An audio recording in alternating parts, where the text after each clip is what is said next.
Could things get much worse for the Cowboys? It feels like there are some very serious issues in Dallas, and really with no good change in sight. For so many years, the Cowboys have just found a way to disappoint at every turn, or at least just underperform every year. And this year looks no different. Although this year, the Cowboys might not even be a playoff team at this point. They are definitely better than the bottom of the barrel teams, but being a middle of the pack team in the NFL just isn't good enough. And Jerry Jones knows that. Which leaves the question, how much longer is Mike McCarthy going to be in Dallas? Fall is here, the leaves are falling, and more importantly, we have football every single weekend. And you can make every weekend even more exciting by getting in on the action with our partners over at DraftKings, the #1 place to bet touchdowns. Right now, all new customers who bet $5 get $200 in bonus bets instantly. So download the DraftKings app and use our promo code JDPROD. The crown is yours. That's $200 in bonus bets instantly when you bet just $5. And you can stay in on the action and use those $200 in bonus bets betting anytime touchdowns on DraftKings. And if sports betting isn't yet available in your state, you can still get in on all the fun with DraftKings Daily Fantasy. So again, download the DraftKings app right now. New customers use our promo code JDPROD and bet $5 on any wager and get $200 in bonus bets instantly. That's promo code JDPROD only at DraftKings Sportsbook.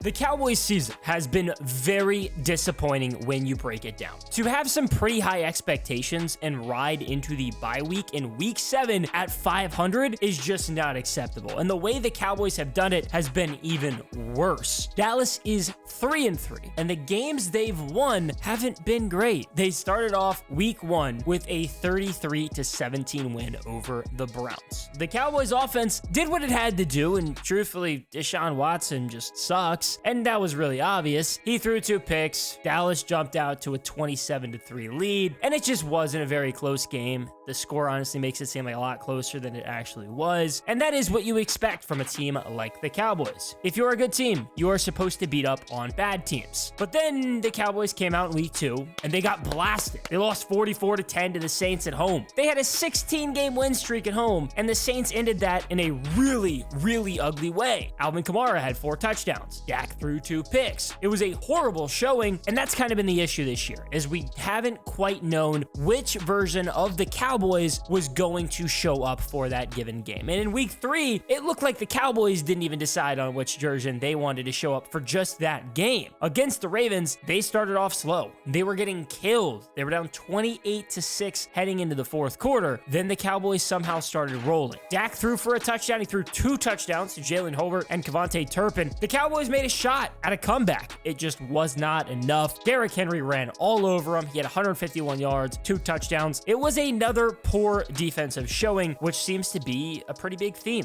1-2 through 2 games isn't great, but the boys bounced back a bit, even if it wasn't always pretty. They beat the Giants on Thursday Night Football, but even with the win, it really didn't feel like a moral victory. Like, the Giants are ass. We all know that. Daniel Jones isn't great. The team as a whole isn't very good, really outside of Dexter Lawrence, who was just dominating up front and just a completely wasted season. It was a slow game. It wasn't very exciting. No one even scored a touchdown in the second half, but hey, the Cowboys won. They found a way, and even if it didn't feel like it, they won. So 2 of the Cowboys wins over the Browns and the Giants. 2 of the worst teams in the league with 2 of the worst quarterbacks. That does leave what I think is by far their best win of the year, which came against the Steelers on the road on Sunday Night Football. Remember, that was the game that got super delayed because of bad weather and finished at like 1 a.m. Again, it wasn't the best performance all around. Dak threw 2 picks. He did also pass for 350 yards though, and he came up clutch when it mattered most. He had Jalen Tolbert at the end of the game on 4th and goal. That was do or die time, and the Cowboys would be 2-4 if not for that lone play. It was a good win. The Steelers have been a good team, especially on defense, but unfortunately that did not translate over to week 6. The Cowboys had by far the worst, most embarrassing game of the year, and of course,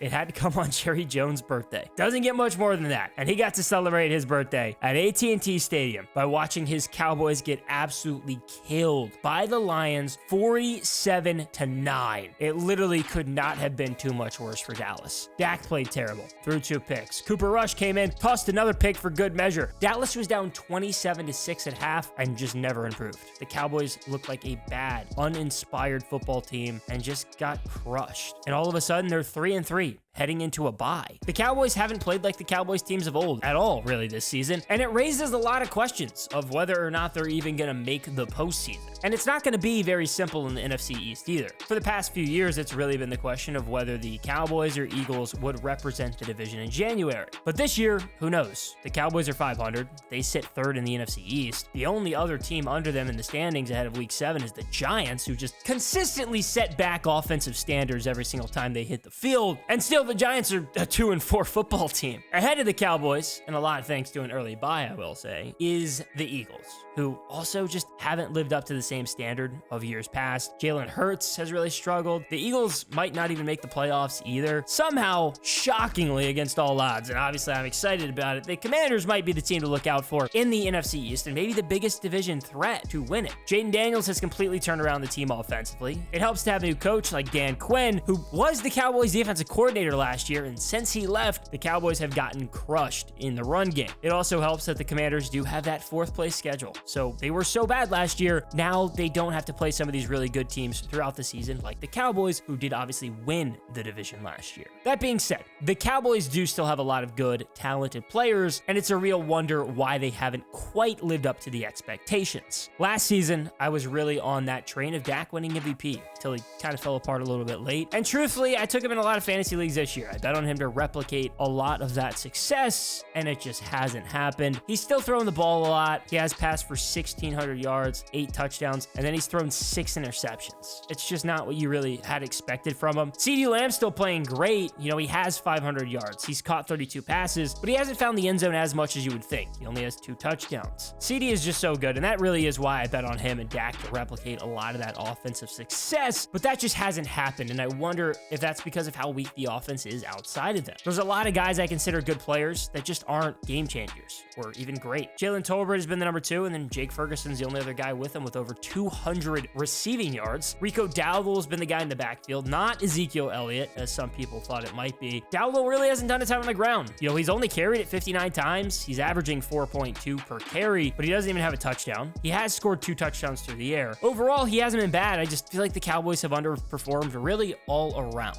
And I did expect the Eagles to take a bit of a step back, and weren't really sure about them after last year, but the Cowboys I expected to be good again, and maybe even win the division again. It was so good and so beneficial to get those Dak and CeeDee deals done and set well up for the future for Dallas, but here they are underperforming. And you have to wonder at this point how much longer the Cowboys can underperform before Mike McCarthy is fired. McCarthy was hired in 2020, went 6-10 year one, and then quickly got the Cowboys into some winning waves. They've gone 12-5 for the last 3 straight years and won the NFC East in 2 of those years. But here's the issue. The 2 seasons they won the division, they were upset in the wild card. In 2021, it was a loss to the Niners, and then last year was a rough loss to the Packers. But in between, the Cowboys did win a wild card game against the Bucs, which was the last game of Tom Brady's career. It's just really tough to win 12 games for 3 straight years and only have 1 playoff win to come out of it. It sucks, but that's just not good enough. And now the Cowboys have already lost 3 games through 6 games this year. The Cowboys have underperformed in the postseason, and if they start underperforming in the regular season too, I won't be surprised to see Mike McCarthy get the can. The Cowboys just aren't where they should be, and it feels like McCarthy's seat is getting hotter each week, especially with a blowout loss where they didn't even score a touchdown and got 47 dropped on them at home on Jerry Jones's birthday.